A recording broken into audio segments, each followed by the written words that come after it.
Hello and welcome to another day of Bhagavad Gita Sadhana.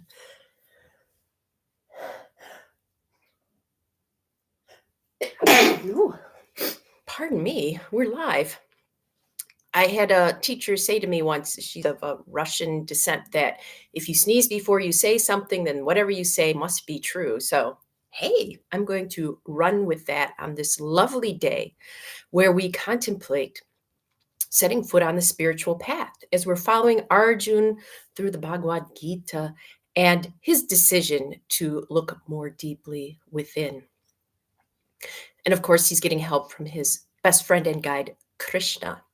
But today we'll talk more about Arjun's brothers because we're focusing on destiny today.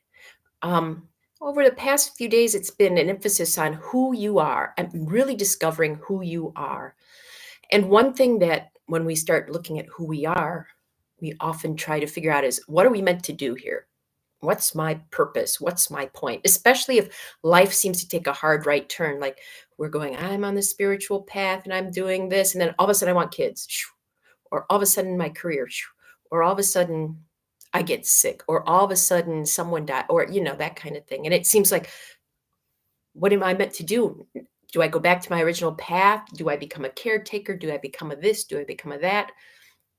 I know one person who struggled with this quite a bit, and we may as well.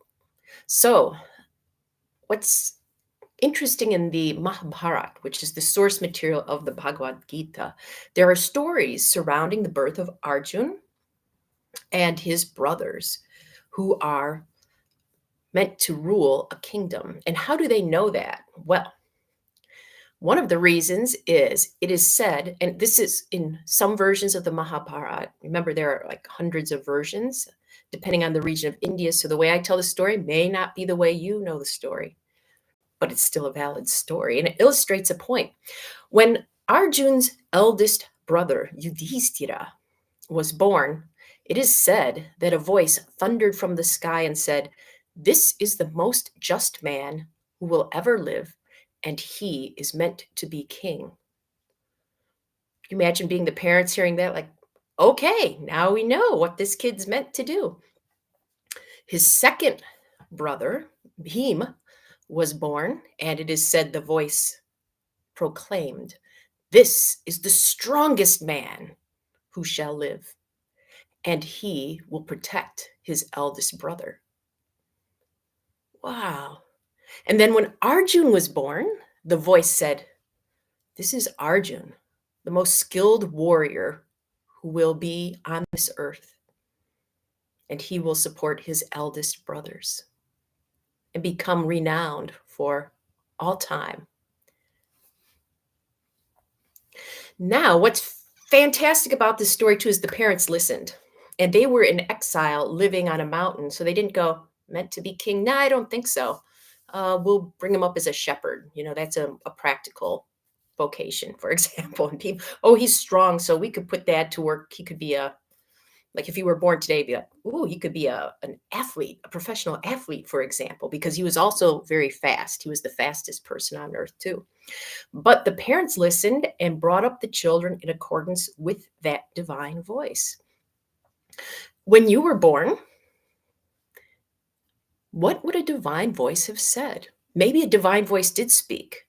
Maybe it was too hard to hear, or maybe there were other ideas for your destiny that those around you imposed upon you, and that voice got lost. Arjun and his brothers were always reminded of that divine voice and what their destiny was meant to be. So they went through life with a certain steadiness and a certain, okay, this is what I'm meant to do, and I'm doing it. Of course, then we get to the point where Arjun's like, oh, this is what I'm meant to be doing, killing people I know and love. Dang. Is this really true, Krishna? And Krishna has to remind him of what his destiny is as a warrior when Arjun says, I'm just going to go sit in that cave and meditate. And Krishna says, good luck with that. So, if a divine voice spoke at your birth, what do you think it would have said? And how can you support yourself in reaching that destiny? It's an important time to think about this, and I'm dedicating today's practice to Jesus the Christ, because it said that right around this time, he's considering the same thing. He was born and his destiny was announced, and it's getting close to the time when he is meant to fulfill his destiny. And he, like Arjun, is having doubts. What happens? What happens with them, Arjun and Jesus? What will happen with us? Will we embrace our destiny, even if it means suffering?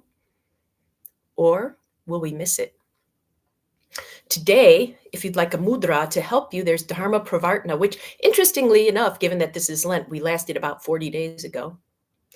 And that is the hands start just like an Anjali mudra, and then the fingertips bend down and make like a little shelter for your two thumbs. And it generally goes like right in front of the solar plexus area, wherever you consider that to be. Some people put it down in front of Manipur, in front of the navel. Okay.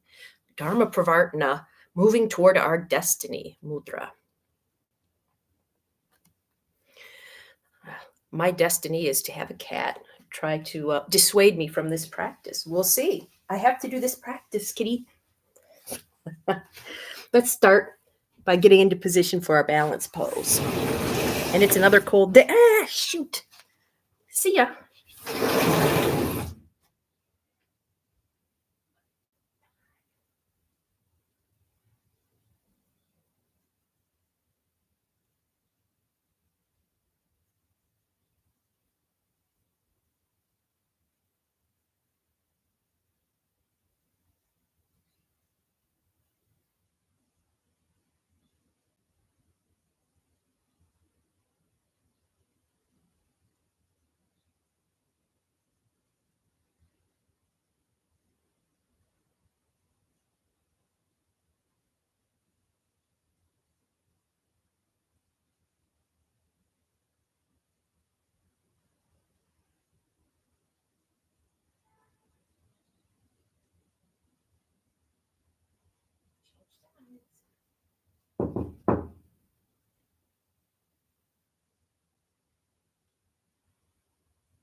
Let's sit, perhaps with Dharma Pravartana Mudra, and contemplate what the divine voice has said about our destiny.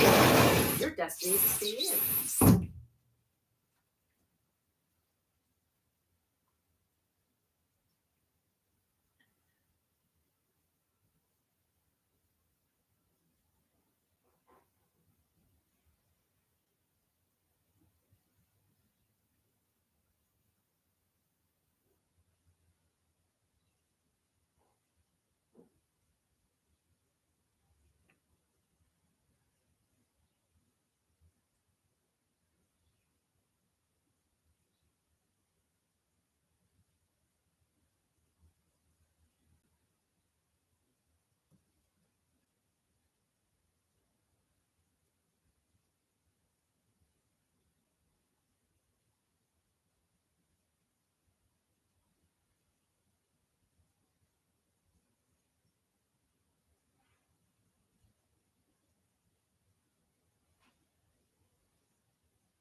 Welcome back. Excuse me.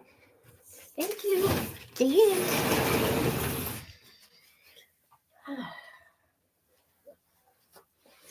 How did that go?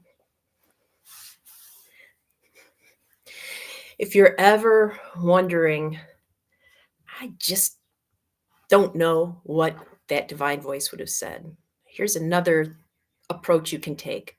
Whatever is sitting right in front of you that needs to be done, that's your destiny. It could be as washing dishes, driving someone somewhere, catching the cat, whatever. But anything that's right in front of you, that's what you're meant to be doing. And if you keep following that path, doing what you're meant to be doing right now, right now, right now, right now, that carries you into the future easily and effortlessly. I've enjoyed spending this time with you.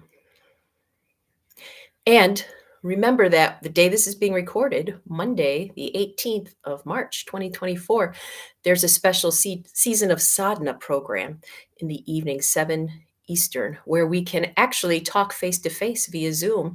You can ask me questions or share your experience along this journey. Maybe even share what you think your destiny is.